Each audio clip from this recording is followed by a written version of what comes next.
As the Google Ad platform has become more and more powerful, it has also become more complicated. There are tons of settings that most Google advertisers don't even know exist, but can have a really big impact on their results. In this video, I'm going to show you the most important Google Ad settings and the options that you should select. Now, a lot of the more advanced and sophisticated Google Ad settings, some of the ones I'm going to be talking about in this video, are somewhat hidden. They are there, but unless you really go looking for them or you watch a video like mine who tells you about them, it's very difficult for you to actually find these things. You're not going to stumble across them as part of your regular Google Ad campaign creation process. And Google has hidden a lot of these settings, and they've moved more towards automation, where Google automatically handles a lot of the things for you, like delivery and targeting, depending on which campaign type you're using, and all those sorts of things, because that setup is very much good for two different types of businesses. Beginners, people who, if they had access to all these settings, might turn things on, turn things off, and really mess up their campaign. So Google's thinking, right, if you're a beginner, just let us handle this. We'll get you better results, and that's very often the case. But also big businesses where they do conform to the default, the standard, and not being able to customize things is not really a problem, because what the recommendations are is almost certainly going to be the best results for them. But if you are a smaller business, a medium-sized business, and you do feel like you have some knowledge over the Google Ads platform, you've got a bit of experience, maybe you watch my content, you feel like, yeah, I've had a play here, I know what I'm doing to some extent, I feel I'd like to try and unlock some extra performance, get better results by having a play with things and finding out what works perfectly for my business. And that's really what this video is going to be about, finding those sort of more advanced, some detailed settings. You might want to change things away from the default, because for your business specifically, that's going to produce the best results. Okay, setting number one that I want to talk about is to make sure that you turn off the display network when using search campaigns. So I'm going to quickly demonstrate this. I'm in the campaign creation process here in an example ad account as part of a search campaign. And we get to this campaign settings part. I'm not going to go through all the other settings. And you'll see here that we've got this network section. Now, by default, you have this option here, Google Display Network turned on.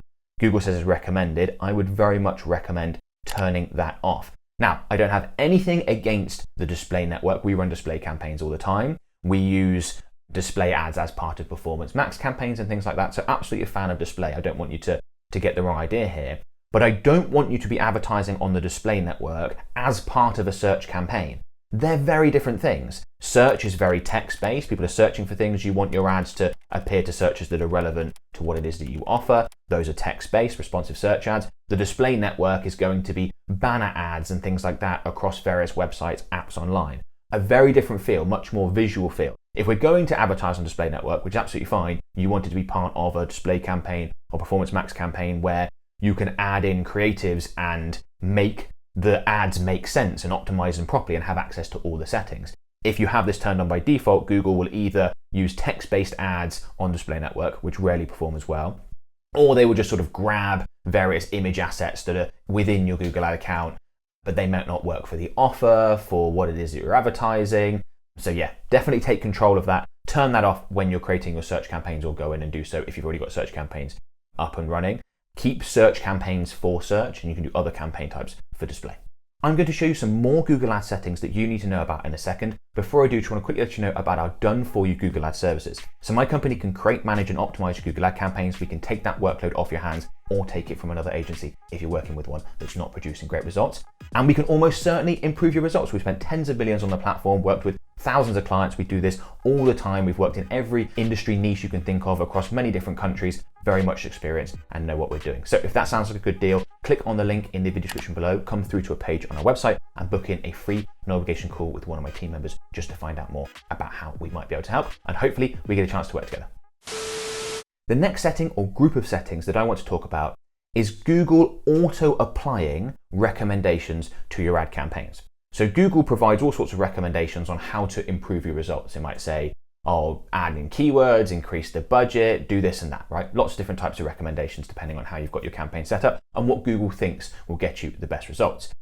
And I have no problem with Google making recommendations. Some are good, some are not so good, but advertisers often run into the issue where Google will automatically apply recommendations. It's not just a, we think you should do this, and then you as the advertiser choose. They will just go ahead and do the thing that they think will help improve your results. Most of the auto-applied recommendations I do think are beneficial. I do want to make that clear, but not all. And I think as an advertiser that's not a complete beginner, this is something you should be aware of and something that you should take control of and you can decide specifically, do I want Google to be able to automatically apply this recommendation or not? So to show you how to go ahead and do that, I'm in another one of our example ad accounts. I'm just in overview right now, but if I go ahead and click on recommendations, and then we've got obviously data here in our recommendations, you can see, for example, here we've got an 80% optimization score because there are recommendations that we haven't taken on purpose within this ad account. But for the purposes of this point, if I go and click on auto apply, and then we scroll down, we can see that 3 out of 8 auto apply recommendations are turned on, as in we are happy for Google to automatically do these things, but the ones that are turned on, but not the other ones. And we can just quickly run through the examples here. So we've got use optimized ad rotation, so automatically show your best ads at auction time. Perfectly happy for that. That's more likely to improve results. We want more spend to be spent on our best ads. That's fine to leave in. And responsive search ads, we haven't got this selected. So do we want Google to just create responsive search ads for us based on the other responsive search ads that we've created, information they can find on our website, data they have from other advertisers? No, we think that might be a little bit far. Improve responsive search ads. Again, that's something that we don't want that to be automatically applied. If Google has recommendations around change your ad copy here or change this, happy to review those as recommendations and see if we want to implement them. But automatically applying them could mean that responsive search ads end up with copy that's just not accurate about our business or doesn't quite fit our offer, things like that.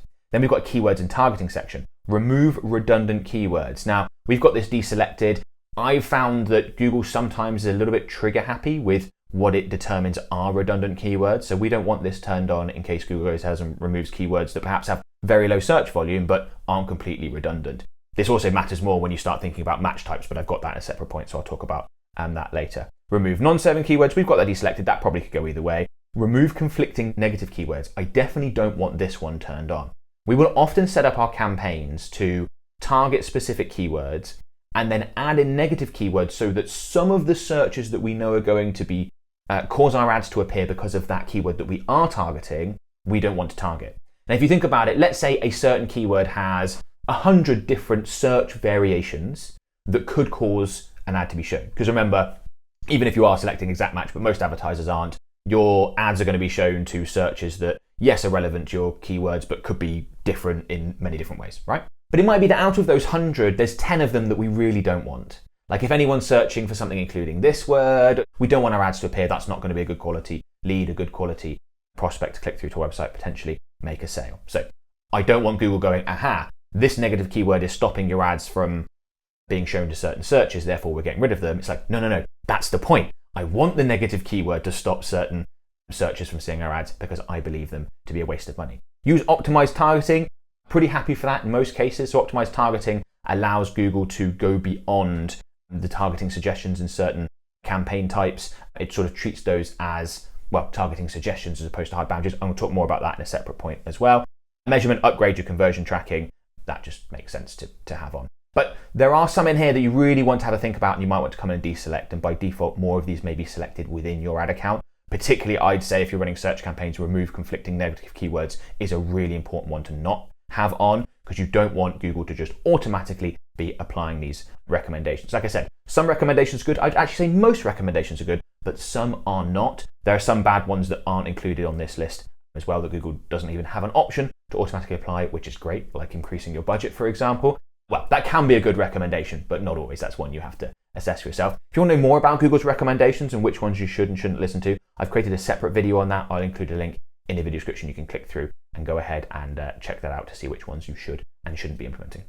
Setting number 3 is to make sure you don't have broad match keywords turned on across your whole campaign and you're actually able to use other keyword match types. I'm a big fan of using other keyword match types. Exact match, phrase match. I think broad match can often be too broad. Google can get a little bit crazy with who it's putting ads in front of and whether or not they'll convert.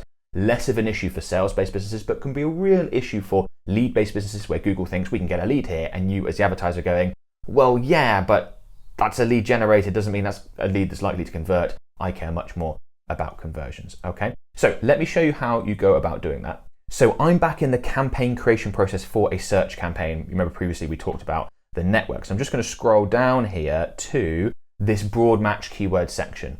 And you can see here that we've got on use broad match keywords for the entire campaign or off use keyword match types. And for the reasons I just gave, I think it's better to have the flexibility to use keyword match types. You can still add in broad match keywords if you want to, but I think for a lot of advertisers, it can be an easy way to waste budget. You might want more control when it comes to your search campaigns. If you want to know more about keyword match types, by the way, I'll include a link in the video description to another video talking about keyword match types, which ones you want to use and when, because that can have a massive impact on your Google Ad results when you are running search campaigns. In a second, I'm going to talk about another really important Google Ad setting. Before I do that, I want to let you know about Hyros. Hyros is fantastic tracking and attribution software and can really help you improve your Google Ad results. It's a software that all the big players in the industry use, including myself. I use it to track results for my own ads across multiple platforms, including Google Ads, and all my organic results as well, which is super helpful. So if someone, for example, comes through and books a call for our done-for-you services, I can see exactly where that person came from. This is particularly important if you're running ads across multiple channels or generating customers organically as well. Without accurate data, you are flying blind, and knowledge is power. So if you want to improve the performance of your Google Ad campaigns and be able to see exactly where your leads and sales are coming from, go ahead and sign up to Hyros. There is a link in the video description. Setting number 4 is to decide whether or not you want to count multiple conversions or single conversions. And this can make a big difference in terms of how Google measures your results and therefore optimizes your ad campaigns, which we know can have a really big impact on our results. So many businesses are quite happy tracking multiple conversions, and that's going to be the default. So if one person, for example, converts many times, let's say they purchase multiple times from an e-commerce store, do we want to count each one of those purchases? Yeah, absolutely. That was a customer acquired, the revenue's coming in, we want to measure that against our results. That makes a lot of sense. But if you've got a different type of business and you've got running different types of ad campaigns, let's say you're looking to generate leads, well, if someone's signing up, let's say for us, for example, to inquire for our done-for-you services for Google Ads, is someone who inquires 3 different times more valuable than someone who inquires once? Maybe, but definitely not by 3 times as much as it would accurately be with an e-commerce business. Therefore, do we want Google to optimize for someone that might sign up multiple times? You could say the same thing if you're advertising a lead magnet and getting people to opt in for that and sign up to your email list. So this does depend on your business and which way you want to go, and you have to think about it. Do I think this type of conversion should be counted multiple times, or do I think it should be counted once? I've just given some examples. So I'm just going to quickly show you how to do that. I'm back in one of our example ad accounts. I've just come through to goals and conversions. I'm going to create a new conversion action. Don't worry about warnings above it, by the way. That's just because this is an example ad account, not set up properly. I'm just going to go ahead and quickly go through the process, play the game. So I'm going to enter my website URL in there, heathmedia.co.uk, to create the conversion action. Then if I scroll down here, select category, I could have, let's say, a sign up. Event type could be in a page load, and I could have this isn't an actual URL, but I could just have thank you, and I could go ahead and add that in. And then we need to go ahead and click on settings, and we've got extra information that we can have about this conversion action in here. I'm going to just scroll down to count. That's the important part. You do want to add in things like value, but that's a bit of a side note. So you can see here we've got count, right? Select how many conversions to count per click or interaction, every or one. And you can see the recommendations are every for purchases, 1 for leads. Because I selected the type of conversion event, it's defaulted to 1. If I'd selected a different type of conversion event like a purchase, then it would default to every. But this is something that you need to be aware of, and you might want to change this as well. I've also seen this sometimes help switching from every to 1 where a business has got tracking issues. Like let's say, for example, for some reason the configuration of their website means that people revisit the thank you page. I've seen this happen, right? So you've got someone to sign up for something. It could be like a free product and they just pay for shipping, like a free plus shipping offer. So you count purchases, and by default that's going to be on every, count every conversion. But let's say on the thank you page, there's like a free training around how to use the product, or a VSL to try and get them to purchase the next product, the bigger one, that sort of thing.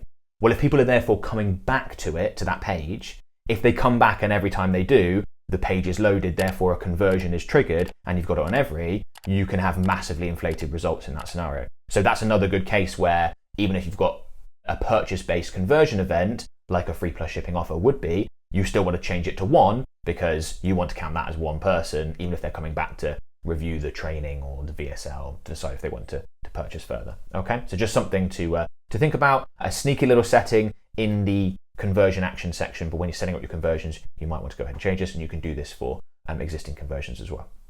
Setting number 5 that we talked about a little bit earlier is optimized targeting. Let me show you what this is, and I'll make a recommendation around it. So I'm in example ad account again. I'm going through a demand gen campaign creation process because optimized targeting is available in a few different campaign types, demand gen being one of them. And here we have this optimized targeting section that you can navigate to if you go to the ad group level. And what Google says here is that optimized targeting helps you get more conversions within your budget. Google may find people beyond your selected audience. So what it does, when you set up a demand gen campaign, you're going to typically give Google some targeting options, people who you want to reach. You do the same with a few other campaign types that use optimized targeting, right? And you can decide, no, Google, I just want you to stick to people that meet this targeting, this audience criteria. Or actually, Google, you can go and be more flexible, and you can take that as an initial signal, but also find other people that don't meet that criteria that you think are likely to convert for what it is they're looking to do. That's what having optimized targeting on does. Now, I'm a fan of optimized targeting. I do think it's a useful feature. It's built into things like Performance Max and by default, but I'm not a big fan of optimized targeting, just in the same way that I'm not a fan of Performance Max for a brand new ad account. You want to have a bit of conversion data really before you use this, and I give the same advice to Performance Max. So right at the beginning, I'd probably turn it off. Google will say you're less likely to see good results. 20% more conversions is what they see on average, which is interesting and definitely something that you want. But I think once you've got some conversion data, once you've got at least 100 conversions, ideally more, that's when you come back in, turn on your optimized targeting. If you're using something like Demand Gen, use Performance Max and let Google take what you've given in terms of signals for the targeting, but also go beyond it if they think you can get you better results and find people that don't meet that criteria, but are likely to convert. Now, before you go, I want to make sure that you've heard about the massive changes that are happening to Google search ads. If you haven't already, make sure you check out this video. In it, I walk you through these changes. AI is going to have a big impact on Google search. That's going to change search ads more than any other type of Google advertising. It's something you have to stay up to date with. So like I said, strong recommendation is to give this a watch.